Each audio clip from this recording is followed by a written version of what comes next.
Let's talk about Article 370, why it mattered, and what changed on August 5, 2019. Quick rewind. When British India was partitioned in 1947, princely states had to choose India or Pakistan. Jammu and Kashmir, Muslim-majority region ruled by a Hindu Maharaja, hesitated. Violence broke out.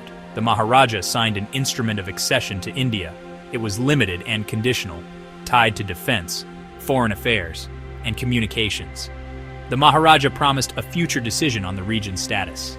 The UN stepped in, called Kashmir disputed, and endorsed a plebiscite that never happened. Out of that messy start came Article 370 and 35A in India's constitution. They gave Jammu and Kashmir special status, its own constitution, autonomy over most internal matters, and rules protecting local land ownership and jobs. New Delhi passed laws there only in a narrow set of areas, unless the state agreed. Fast forward to August 5, 2019.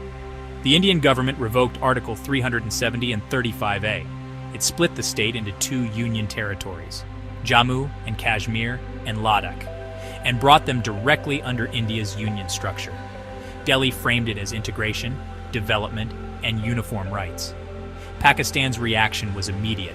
It called the move illegal under international law and a violation of UN Security Council resolutions that still list Kashmir as disputed and envision a plebiscite. Islamabad pressed the issue at the UN, the OIC, and other forums, pushing for restoration of special status and a UN-backed vote. Its core line? There's no lasting peace in South Asia without a settlement that reflects UN resolutions and the wishes of Kashmiris. India's position is the mirror image. New Delhi says Jammu and Kashmir is an integral part of India, and that changing its constitutional status was an internal, sovereign decision. It rejects outside mediation, arguing any talks, if at all, are strictly bilateral with Pakistan. And that integration will bring investment, infrastructure, and equal laws for all citizens. On the ground, human rights concerns spiked.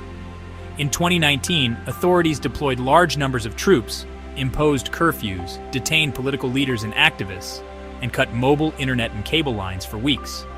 International rights groups and media raised alarms over arbitrary detentions, restrictions on speech and assembly, and reports of excessive force. India countered that measures were temporary, aimed at preventing violence and terrorism, and that services were restored in phases. Since then, there's been a push to normalize. Local elections in phases, new domicile rules, and efforts to boost tourism and investment. Critics say political space remains constrained, press freedom is chilled, and security laws are applied broadly. Supporters highlight new roads, universities, jobs, and the return of some festivals and tourism.